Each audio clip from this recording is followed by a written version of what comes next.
Спрей оргилуун ус. Сэргээх мөч бүрийн сонголт. Галзуу series суугтан тавтай морил.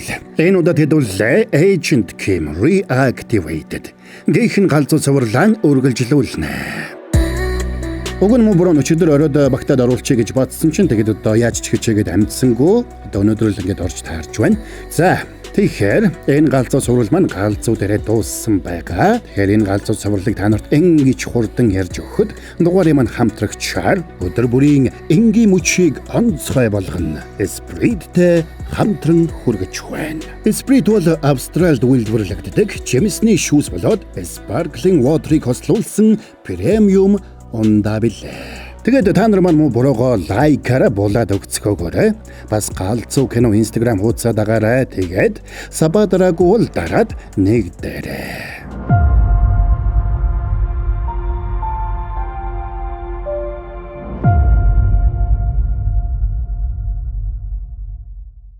За цуврал маань 2006 онд Жэжварл дээр болсон үйл явдал руу шилжинэ. Тэр үед Америкийн ерөнхийлөгчийн охин хувийн шугамар Жэжүүд ирсэн ч Солонгосын талаас албан ёсоор нэмэлт хамгаалалт авахаас татгалцсан байлаа. Гэтэл Ал-Каидагийн алан хядагчид охиныг барьцаалахаар төлөвлөж байж магадгүй тухай мэдээг Солонгосын тагнуулын албаныхан авсан байжээ.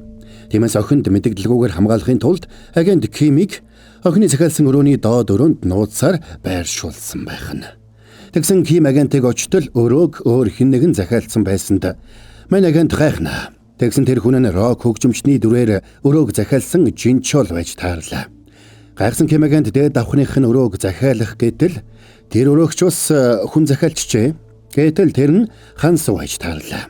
Мань хүн тэр хоёрыг ерөнхийлөгчийн охины дээд доод өрөөг захиалаад орчихсон байгааг мэдээгүй байдаг. За тэгэд Ким агентыг нэг хоолны газар цуугаад хоол идчихэтэл Жинчол Хансуу хоёрч эрцгэлээ. Гэвч таквандогийн хувцастаа ирсэн Хансууг харсан даруйда Жинчол цугалдаж тэд уулзсан мөчөөс эхлээ зогсоо зайгүй маргасанд Ким агент дург үйцэн. Одоо болно. Та хоёр тэнгийг яг яагаад энэ даалгаварт явуулсныг би мэдэхгүй ч нэг зүйлийг хэлчихье. Даалгаврын явцад миний ажилд саад болох юм бол та хоёрыг өршөөхгүй шүү. Хөөе, хой Солонгосоо. Чи л харин гарч ирсэн цагаас надад гайвуулж ирсэн байх шүү. Би чамайг хой Солонгосын хил рүү хүргээд өгөх бай. Гэртээ хармаар өнө цагаачаа. Тэгсэн Хансуу тэдний маргааныг зогсоох гэж оролдсон ч Жинчол тэрнийг таквандогийн үзүүлбэр үзүүлэхээс жинхэнэ тулаан мэдхгүй. Модон тавцсан ч хугалж чадахгүй гар гэж доромжилсанд Хансуу уурлаад хоол идчихсэн модон ширээг хугашгэлчлээ. Тэгсэн Жинчолч бас уурлаад гадагшаа гарч үзье.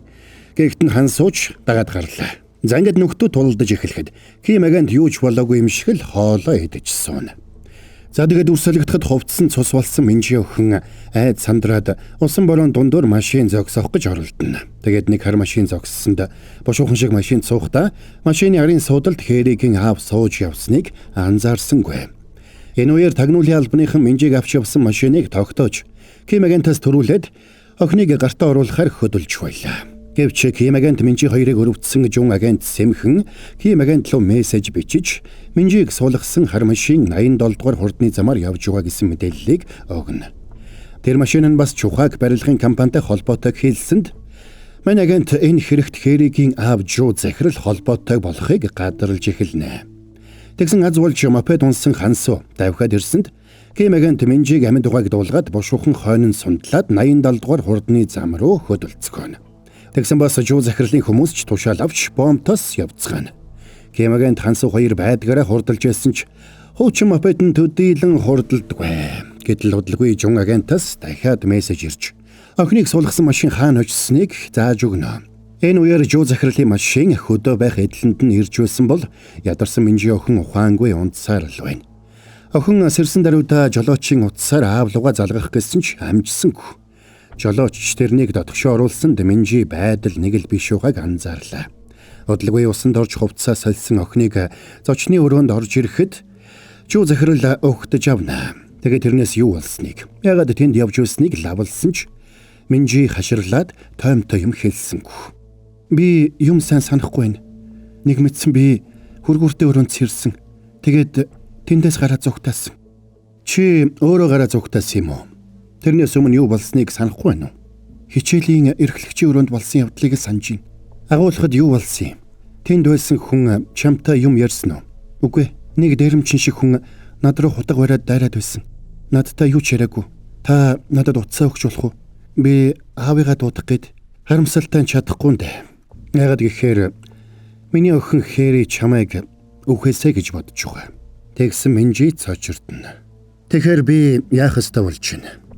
Чи том болохоор арай өнөмшөлтэй жүжиглж сурах байх. Харин одоо чиний ярьж байгаа чинь өнөмшөлгүй байна. Би бүгдийг мэднэ. Тэр бүхэл машин дотор унтсан юм шиг дөр үзүүлж явсныг чинь ч мэднэ. Айсан Минжи тэндээс угтах гэж оролцсон ч туслахууд нь дорн чирээд ирлээ. Тэгээд Жуу захирал нэг тусгай савтай тариа гаргалаа. Би охиндоо хайртай болохоор алдааг нь засгаас өөр аргагүй. Тэгэхээр би энэ тариаг чамд тарина. Тэгээд дээрэмчин Ким Минжиг сургуулийнхын гаднаас хулгайлаад гоёулаа ор сөрөггүй алга болсон гэсэн мэдээг тараана. Дээрэмчин аль хэдийн үгүй болсон. Тэгэхээр одоо чийл үлдлээ. Чамайг энэ дэлхийгээс арчиж хаяхтал бүх зүйл сайхан болно. Намайг битгий халаачтай. Аава. Тэгсэн энэ үеэр хаалганых нь хонх дугарсанд Жуу захирал төр саадлаа. Учир нь гадаа нь тагнуулын албаныхан ирсэн байлаа. Тэгээд тэд хаалгаа нээхгүй байсанд машинаараа цөм дараад ороод ирлээ. Энийг харсан Жуу захирлын хамгаалагчид сандарцгаана. Тэгээд сөрөг тагнуулын кан дарга орж ирээд шууд замыг нь хаасан хамгаалагчид буу тулгаад охиныг хайралтай гаргаж өгөхийг тушаасанд энийг харсан өөр нэг хамгаалагч энэ талаар Жуу захиралд мэдэгдлээ. Тиймээс Жуу захирал Минжиг хайралтай агуулхад нуулгана.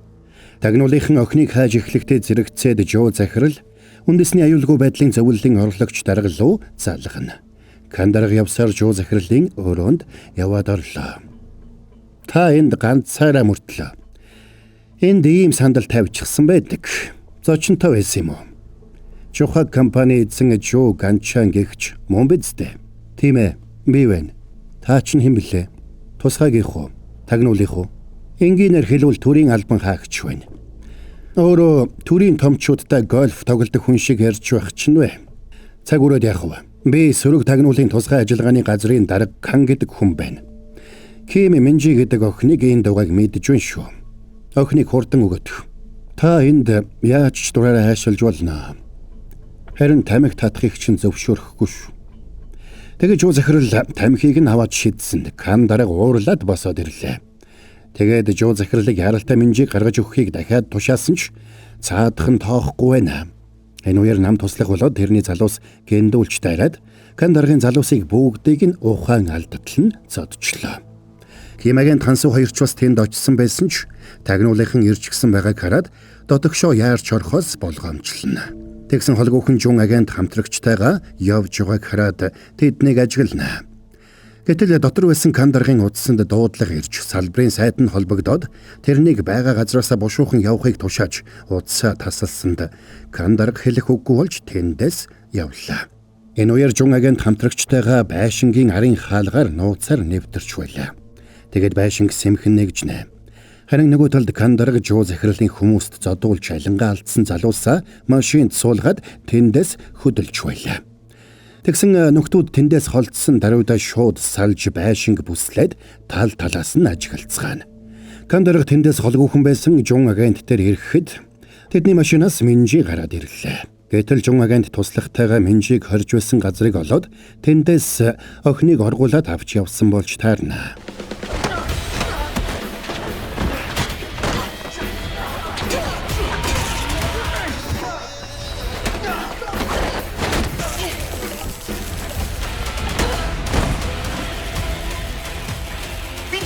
Та хоёр сайн ажиллаа. Охиныг машинд суулга. Та хоёртой оффист очиж тухтай ярилцъя. Ингээд тэр Минжиг аваад явсанд нөгөө хоёр ч араас нь хөдөллөө. Өөрийг нь авч явсан хүмүүсээс айсан Минжи тэдний хэн болохыг асууж хэлэхгүй болохоор нь машинаас үсрэн гэж сүрдүүлсэнд нөхдөө тэрнийг тусгай бодисоор амийг нь дараад онтууллаа. Энэ үеэр мань Ким ажиглагчаар үлдсэн тагнуулын залуусыг нэг нэгээр нь жигсаалтаас гаргана. Тэгээд охиныг нь тагнуулын албаны офис руу аваад явж байгааг мэдээд тагнуулын машинд сууж араас нь хөдөлнө. Ингээд явх замдаа Ким машины дотоод холбоогоор Минжид хойноос нь очиж байгаагаа хэлсэн ч холбоонд Кан дарга хариу өглөө. Миний охинд хурууга хүргэсэн байвал та нарыг бүгдийг чинь ална шүү. Ирэх чөлөө гэж ийм байх юм да. Хойд Солонгосын тагнуул одоо байдлаас өмнөдийн тагнуулын албаны даргаыг сүрдүүлэхтээ тулжээ дээ. Би охиноо авсан даруйдаа бууж өгнө гэж хэлсэн штэ. Тийм ч тийм. Гэхдээ тагнуулын үгэнд итгэх хэсгээ би мэдэхгүй байна. Тиймээс чи өөрөө эхлээд хүрээд ир. Тэгвэл охиныг ч нөгөе. Хэрвээ сайхан сэтгэлийн бэлэгтэй ирэхээр бол би сайн вискинд дуртай шүү. Болж гин. Би хамгийн хатуу вискийг аваад очно. Ам цангаад байсан юм. Бага бүхнээ аваад ирээрэй.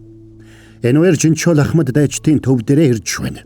Гэвч дотогшоо орсон даруйдаа нүд нь орой дээрээ гартал цочиж, айсандаа хоошоогоо суун туслаа. Учир нь тэнд нь харшилтай худаг барьсан эмэгтэй сууж байлаа. Тэгсэн эмэгтэй нь хэд хоног сургуу алгуулсан мань Жинчолыг олохоор ирсэн эхнэр нь байж таарна. Жинчол ч эхнэрээ хараад шууд гүлэг болно. За тэгэд болсон бүхнийг дуржигнуулж илтгээд зэвсэг авахар ирсэн гэдгээ хэлсэнд эхнэр нь сая нэг юм тайвширлаа. За явда. Угаасаа хориглосон ч явах юм чинь. Харин бүх юм дуусаад ирэхдээ надад догбуугийн аваад ирээрэй. Нэмэлт соустай бас бяцлагдаг. Ийм юм хийж явхад хөгштөн гэдгээ хизээ ухаар хүмүүс вэ та нар. Гээд явсанд зүрх нь хаагдах шахсан Жинчол яарвчлан шаланд орох зоринд нуусан зэвсгээ цуглуулж эхэлнэ. Уулзаагүй утсан зэвсгүүдээ хараад Жинчол хуучны найзуудтайгаа уулзсан юм шиг л баярлж байгаа нь илэрхий байлаа. Яг л нөгөө гоёлын даашинзгээ кинонд гардаг шиг хүү яасан олуулаа явж байгаа юм бэ? Хэдүүлээ ийшээ хараад уулзаадах уу гэдэг шиг л За тэгээд Кандарга офс дээрээ ирсэн даруйдаа дээд зэрэглэлийн хамгаалалтай бүс рүү очно. Тэгээд охиныг байцаалтын өрөөнд аваачихыг тушаагаад бүх хэсгүүд өндөржүүлсэн бэлэн байдалтай байхыг бас тушаалаа. Тэгсэн нөхдүүдийн машины дороос мань Хансуу гараад ирлээ. Зүгдээд явж л да хөрхий. За тэгээд үүнтэй зэрэгцээд гаднаас нэмэлт хүч болоод ирсэн цэргүүд офсыг бүсэлж эхэлцгээв. Харин Хансуу гаражид нуугдж яваад нэг цэргийн хувцастай нөхрийг ухаан алдтал нь өшөглөө. За тэгээд үнэмлэхийг аваад нэмэлт хүч гаражид орж ирэхдээ зэрэгцээд тэндээс гүнэ. Энэ үеэр нэмэлт хүч байшинг бүхэлд нь хэрж коридор бүрийг хамгаалтад авлаа. Явах газаргүй болсон Хансуу гитэж явахдаа үйлчилгээний ажилтан эгчтэй хаалц таарчихна. Тэгээд бандсандаа таньдаг дүр өсгсөнд цаадах нь гайхаж байна. Тэгээд үйлчлэгч эгчийг скотчд орхиод төв утсандаа уучлалгүйж өөртөө хэрэгтэй эд зүйлсээ аваад агааржуулагчаар мөлхөж эхэлнэ. Тэгээд мөлхсөөр механикийн өрөөнд очиж цахилгааны хэсэг дээрээс олс унжуулсан олсоо дагуулж ус урсгаж орхиод тэндээс байцаалтын өрөө рүү мөлхнө. Минжиг ухаан орхиод тэрнийг байцаалтын өрөөнд сандалтай нь гавлж. Тэгээд тэрнээс аавыгаа ямар хүн болохыг мэдхүү гэж асуусан ч Минжи мэдэхгүй байлаа. Тиймээс Кандарга тэрэнд аавынхын талаар үннийг хэлнэ. Хэрв аавын чинь бодит байдал илчлэгдэх юм бол хойдууд тусгай хүчээ илгээнэ. Тэгвэл жинхэнэ том асуудал дээгдэнэ. Гэтэл аав чинь чамайг олох гэж аль хэдийн бөөн асуудал дээгдээдсэн байдаг. 10 гаруй жил үл үзэгдэгч шиг байсан хүн яагаад гинэт бөөн асуудал тарих болов? Чамаас болоод шүү дээ. Тиймээс юм байна. Чи надад бүх хүннээ хэл. Яагаад Жуу Ганчааны гэрт байснаа яриадах. Аав чинь тэрнтэй хамтарч юу хийх гэж байсныг хэлэдэх. Ингээд Минжи Хэрэтэй зодолцсон гэдгээ. Бас Хэрэ толгой руу нь тоосхоор цогсныг хөргүүртэй агуулхад ухаан орсон гэдгээ. Жуу захирлын гэрт хүргэгдсэн гэдгээ бүгдийг нь ярьлаа. Тэгсэн үндэсний аюулгүй байдлын зөвлөлийн дэд дарга ирснийг сонсоод Кандарга охиныг бушуухан нуухыг тушаадаг. Гаржуулагчаар мөлхөж явсан Хансуу Минжиг Кандаргын хүмүүс хааныг тийшээ аваад явж байгааг харж амжлаа. Тэгээд тэд Минжиг тусгаарлах өрөөнд оруулж төгжээд явсанд аавыгаа тагнуул болохыг анхудаа сонсож шоконд орсон Минжи яахаа мэдэхгүй зогссоор үлдэнэ. Бодлогын Хансуу гаржуулагчаар Минжиг дуудаад сэмхэн аваад тэндээс явлаа. Энэ үеэр аюулгүй зөвлөлийн дэд дарга улаан галзуу юм л орж ирээд охиныг хаанаагааг асууж шалгана. Эрэнд нэгдүтсэн Кандаргач мөчөөгөө өгсөнгүй. Ким агентын охиноор Жуу Ганчан яг яах гэдэг юм? Тэр та нарын бохир нууцыг мэдсэн юм уу? Хөөе, чи наад тэнийг толгоогоо өгзөгнөөсөө сугалж ав. Ким агент охиноо хайж замдаа таарсан бүхнийг устгаж гин. Хэрвээ охиныг нь Жуу Ганчанд өгөх юм бол чи ч тэр, Жуу Ганчанч тэр үхтэл болно. Ойлгож гин үү? Тиймээс амаа хамхихад Ким агентыг надад үлдээвэл яаж гин? Хэнд ч хэрэггүй навшоо. Яа, удирдлагынхаа өдөөс баслаа. Ширүүн бай шүү гэж. За энэ үеэр Хансуу, Минжи хоёр агааржуулагчаар мөөлөгчл явна. Удалгүй Хансуугийн тооцоолсноор цахилгааны маас үүсэж тоог тасарсанд тэр хоёр ч гарахаар яар авчилцгаана. Удалгүй барилга даяар аюулын дохио дуурсанд Кан дарагч барилгыг хамгаалтад авахаар яаравчлана. Хан сууч товлсон газар очиод агааржуулагчаас гарч Минжийг дагуулад явна. Тиймээс Сизон руу орох гэсэн ч нөгөө үнэмлэх нь тийшээ нэвтрэх ирэхгүй байлаа. Тиймээс хүлээж угаад гаднаас хүн орж ирмэгц тэр хүнийг ухаан алдуулж үнэмлэхийг аваад доотогшоо орцгооно. За тэгээд гараж руу орсон ч тэнд нь баахан буутай цэргүүд хүлээж байдаг. Ой Ансу, Кимэгэнд надад хатуу юм явуулна гэсэн нь чи байсан юм уу? Арай өөр зүйл төсөөлж байлаа. Минжи, зүүн тишээгээ харуул, тэнд ослын гарц харагдаж байгаа. Ахыгаа 3 тоолохоор чи тийшээ эргэж харалгүйгээрэй. Ах нь энэ хүмүүстэй мэндэлчихэд араас ч ночно. За 1, 2 Хансууг санамсаргүй амиа алдсан гэж мэдүүлээрэй. Бэдэнд зөвхөн охин хэрэгтэй. Тэгсэн гинет Рокай сонсогдсонд Жинчол ирснийг Хансуу ойлголоо. Тэгээд тэрнийг базуукаар хан цөмлөгтө зэрэгцээд хажуу тийшээ зугтаадаг. Удалгүй ханын цархуугаар Жинчол машинтайгаа орж ирээд цайруулагч буугаар буудаж араас нь смог шидэд цэргүүдийг өндийх сөхөөгөлгүй дээгүүр нь буудаж эхэлнэ. Хөдлөх харахгүй болсон Кан дарга яралтай нэмэлт хүч дуудаж амжсан бол Хансуу Минжи хоёр машинд суухаар яарна. Тэгсэн Жинчол машиныхаа хаалганы түгжээг тайлхаа мартчиж. Тэгээ удалгүй Кан дарга тэрнийг сумгүй буугаар буудаад байгааг ойлгож босоод ирсэнд бандсан Жинчол буцаад зугтаалаа. Өөрөлсөн Кан дарга болоо тэрний залуус машин руу буудсанд машины цонх дугуй нь хаграад мань 3 зугтах харахгүй боллоо. Удалгүй тэнд нэмэлт хүч ороод ирсэнд Кан дарга буудахаа болохыг тушаана. Энэ цагаан дүүг шүү. Бид нар бууж өглөө. Битгий буудаарай. Тэгээд бууныхаа үзүүрт цагаан хоймсоо өлгсөн Жинчол гараад ирнэ. Гэхдээ та нар 3 хүн барих гэж багахан хэмжээний айрам авчраад ахтаа яах вэ ч доо. Живж өгөх гэж ахт чинь амигч наварсан байхад бид нар руу жинхэнэ сумаар буудна гинэ. Тэгсэн энэ үеэр зөвлөлийн дэд дарга хажуугаас нь хашгирч хүмүүсийг бууга хаяхыг тушаалаа. Учир нь мань Кимэгэнд хүзүүнээс нь оосрлоод татчихсан байлаа. Минжи, аав нь ирлээ. Гэртээ харьцгаая. За зүрэ манайхан та нар манайг түүр пауз авчих. Борон тандартаны галзуу амттай реклам алгададгий. Тэгэхээр дугаарыг маань хамтрагчаар ажиллаж байгаа Esprit өдөр бүрийн энгийн мөчийг онцгой болгоно гэж байгаа. Esprit бол Австралид үйлдвэрлэгддэг жимсний шүүс болоод sparkling water-ыг хослуулсан премиум ундагч. Зөөлөн хийж улалт баялаг жимсний амт нь хэд чихэрлэг биш заяа. Шинэхэн мэдрэмж төрүүлж хоолтой төгс цогцдог гээл бод. Галзуу юу?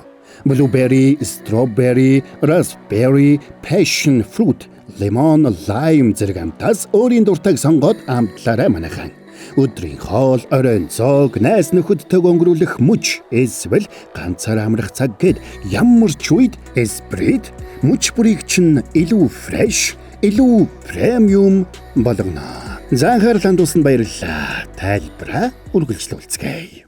За дүрс солигдоход үйл явдал Кимэгэнд өмнөд Солонгосын тусгай хүчний дарга Жан генералын өрөөнд генерал Дабо тулгаад зогсож байна. Чи даалгавар болгоныг сүүлэх гэж хэлдэгч өгөх даалгавар чинь хизээч дуустдаггүй үсттэй. Ингээд Жан генерал Кимэгэнтийг энэ удаад тавьж явуулахыг зөвшөөрсөн байна.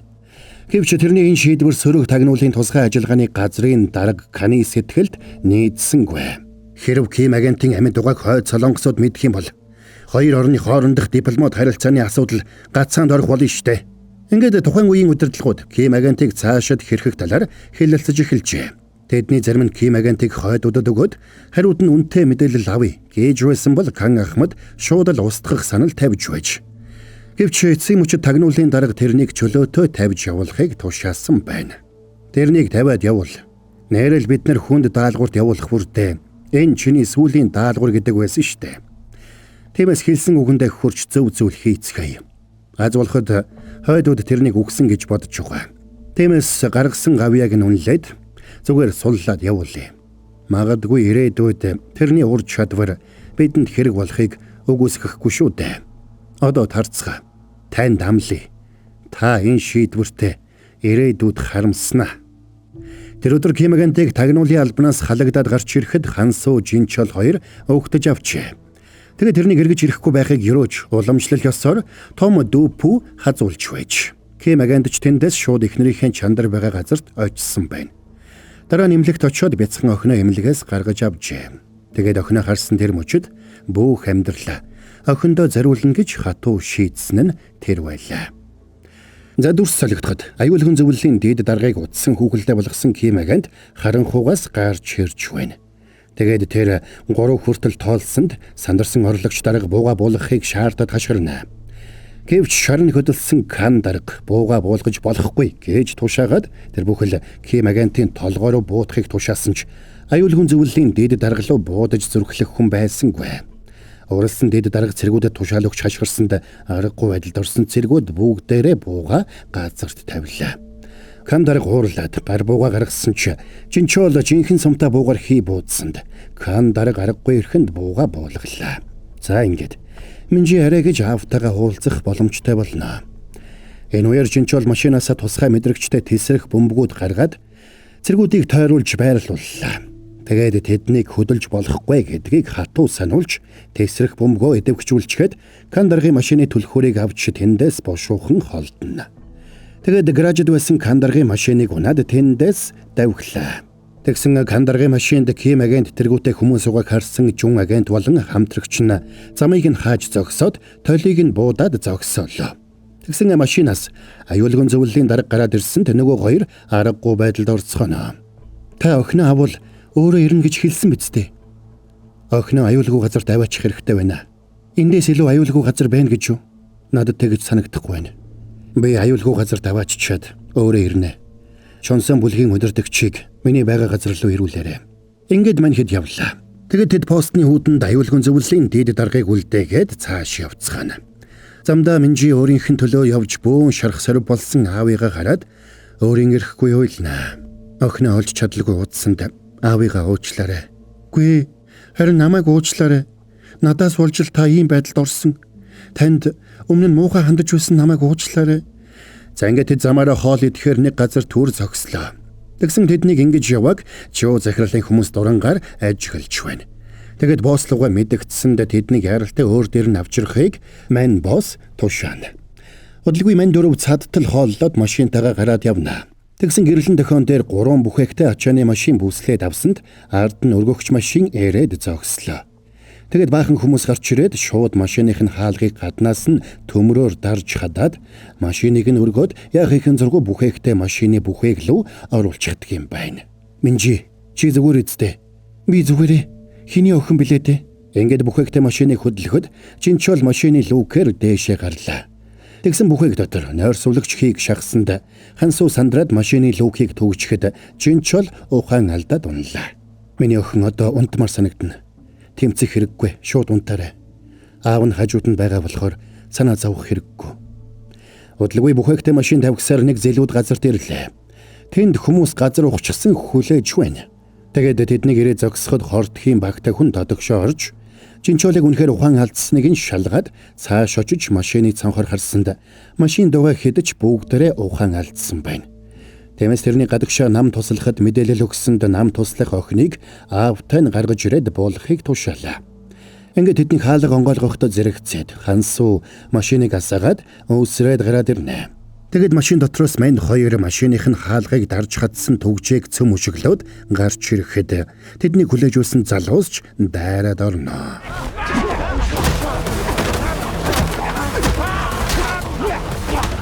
Тэднийг тулдахыг ажиглаж байсан нам туслах машины хойд сандал дээр Минжиг байхгүй байгааг анзаарч бүхээгтэй машины бүхээг лөө очиод үзсэнд тэнд арын хэсэгт Минжиг хэвтүүлж үлдээсэн байлаа. Тэгсэн Жинчол босоод ирсэнд нам туслах мань хүнийг цохиод унгаалаа. Гэвч Жинчол цохиулснаа юм чинээ бодлогүй Минжиг засаж хэвтүүлээд босоод ирнэ. Тэгсэн нам туслах ачааны машиныг яралтай хөдөлгөхийг тушаадаг. Чамд хурд байна. Гэхдээ хүч алга. Хүч ойлгож гин үү?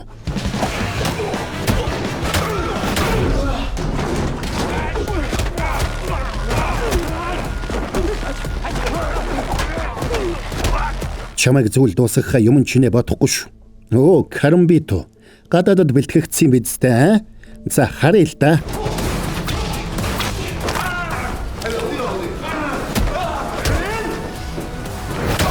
Ингээд тэднийг тулалдаж эхлэхдээ зэрэгцээд ачааны машин хөдөлсөнд энийг анзаарсан Ким агент хар хурдаараа гүйсээр үсэрч машины бүхээг дээр гарлаа.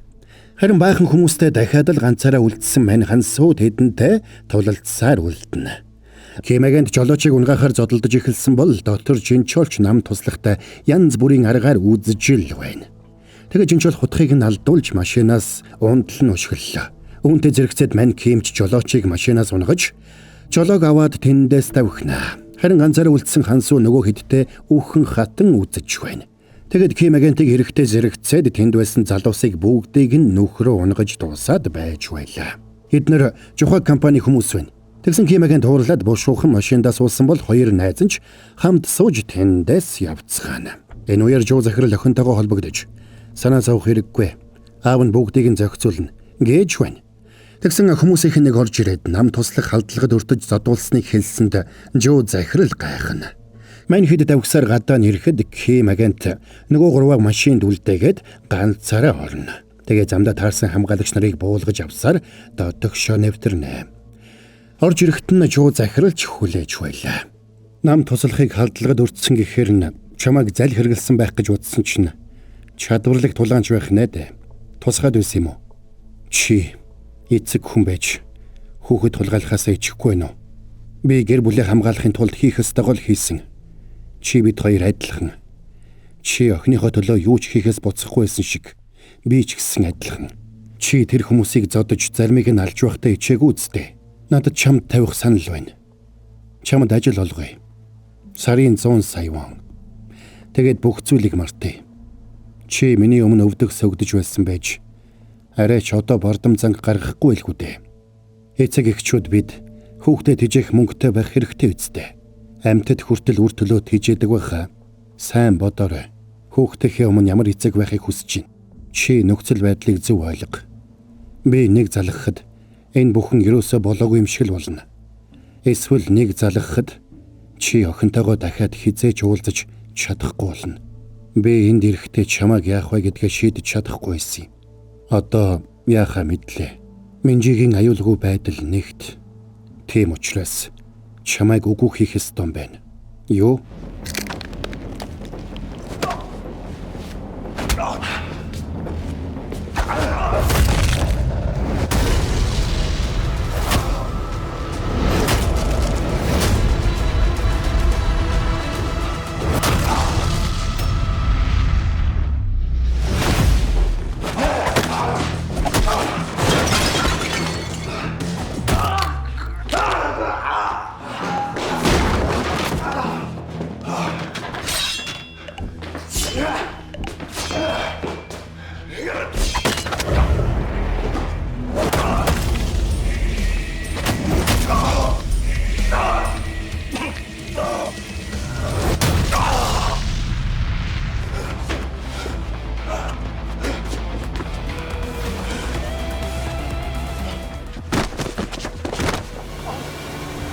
Аава, Минжи.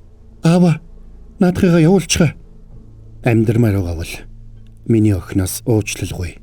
Тэгсэн Жуу захирал Минжигийн өмнө сөгдөөд өөрийнхөө өмнөөс болоод охиныхоо өмнөөс уучлалгүй. Өөрсдийгөө цагдаад илчил. Өөрийгөө бас хэрийг. Тэгсэн Кимэгэнт баярлж охиноо дагуулад тэндээс явсан бол мань Жуу захирал шарн хөдөлсөөр үлдлээ. Энэ үеэр сөрөг тагнуулын газрын гаражид кан дарга болоод тэрний хүмүүс хөдөлж чадахгүй зогссоор л байна. Эцэст нь бөмбөг тесрэх хугацаа болж дэлбэрэхэд тэр нь хуурамч бөмбөг байсанд нөхөр боож өгөхөө шахна. Тэгээд Кимэгэнтийн гэрээг бүслээд авна. Энэ үеэр Кимэгэнт охинтойгоо гэртээ ирчихсэн хоолоо идэх гэж байлаа. Тэгээд гадаан тагнуулынхан ирснийг мэдээд Минжи аавыгаа зогтоохыг гуйсан ч мань хүн зогтохыг хүссэнгүй.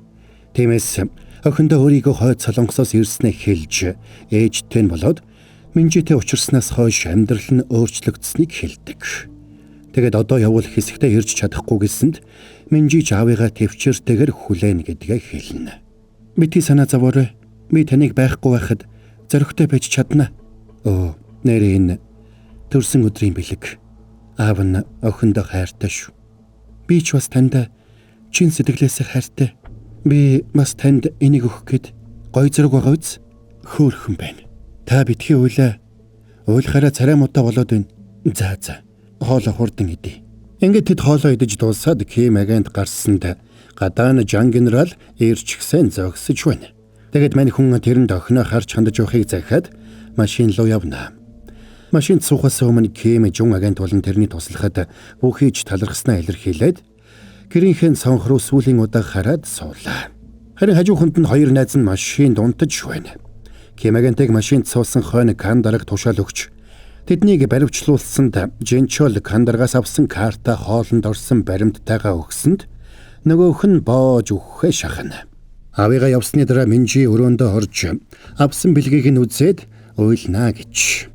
Маргааш нь нүүр ам нь хөхнэц болсон Жо захирал хуулийн фирмийн хуульчдтай уулзаж байна. Тэдний хэрэгэл болсон учраас Хилам намжтал охиноо төр гадаад руу явуулахыг хуульчтан зөвлөлөө. Дараа нь Жо захирал нөлөө бүхий улс төрчтэй уулзаж алтан бөмбөлгнүүд бэлгэлсэнд цаадах нь цагдаа нарыг зохицуулна гэж амлалаа. Харин нөгөө талд нам туслахад бөөх шүдээ суглуулсан сорвт өөртөө хиж бүрэн алтан шүд хийлгэж авсан байна. Энэ үеэр Кандараг жун агентыг дуудаж тушаал бууруулж байсан бол Хансуу Жинчол хоёрч зэрэгэлдээ хөрөөнд хоригдсан байна. Хансуу Ким агентэд санаан зовоод унтаж чадахгүй байсан бол Жинчол ухаангүй хурхираад унтаж байлаа. Харин хойд Солонгосын агент 66 нэг нууц байранд шархаа эмчлүүлэнгээ хооллож тэнхэрч байна. Удалгүй сөрөг тагнуулын газрын байранд хойд Солонгосын дипломат албаны ажилтнууд ирсэнд тэднийг тусгай шилэн өрөөнд хорьсон Ким агент тэр авчирлаа. Таныг шилжүүлэх тушаал ирсэн. Тиймээс хамтарч ажиллана. Ингээд хойд Солонгосын дипломат ажилтнууд тусгай тариагаар тарьсанд Ким агент ч ухаан алдлаа. Ухаан орогт нэг тамлах газар тавьчраад сандалтай нь хүлжээ. Ашгүй ухаан оров. Чамаас асууж мэдэх зүйл их хүн шүү.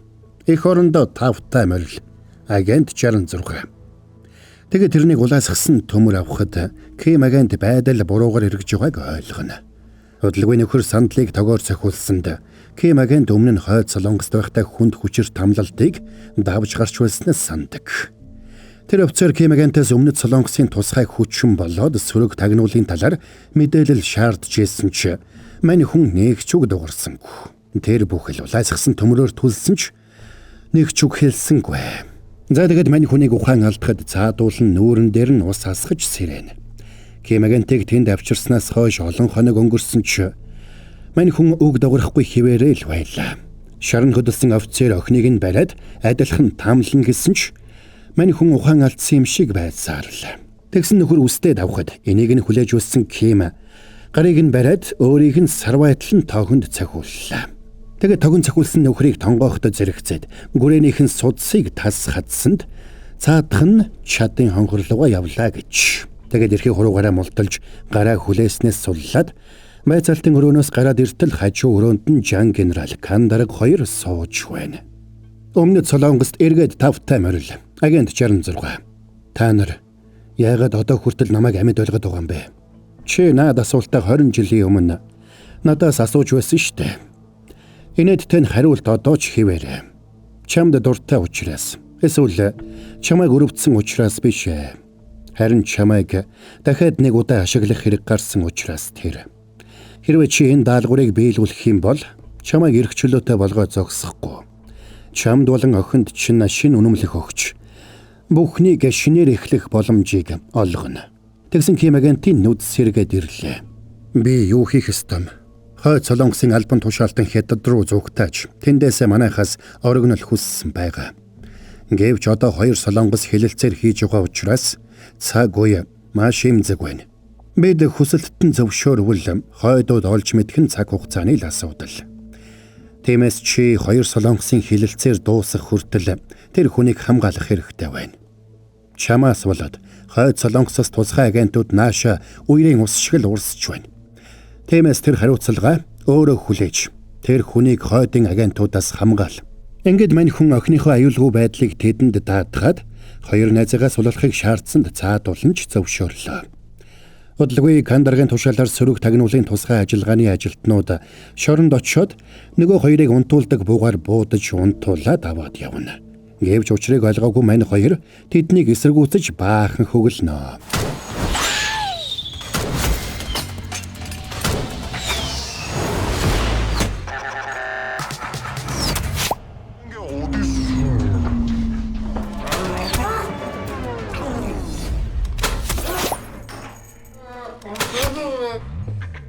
За тэгээд мань хоёрыг хээр орхиод түлхүүрийг нь шидээд явлаа.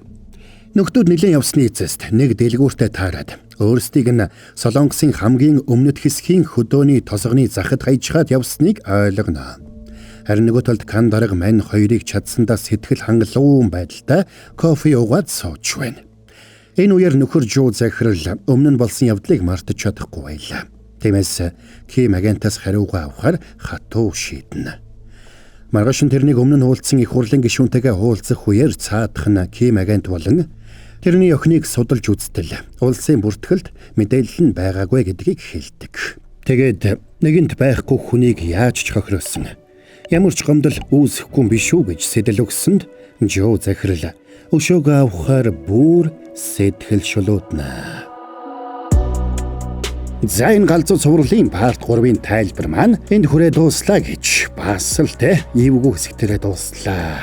За тэгэхээр энэ галзуу цувралыг хэдэн бороонд нь өдөр бүрийн энгийн мөчийг онцгой болгоно. Эсприттэй хамтран хүргэлээ.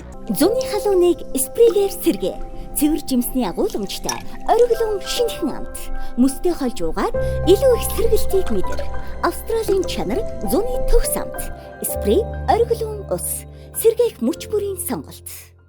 Та нар маань тэгээ дараагийн партийн одоо аль болох хурдан гэж нэгэх нь ойлгомжтой. Тэгэхээр дараагийн партер моброн энэ галзуу цувралыг дуустал нь ярьж өгөхийг хичээнэ гэж тэр болтол та нар маань лайкаараа бөмбөгдөд өгтөл тэгэл болоо явчих юм шүү гэж.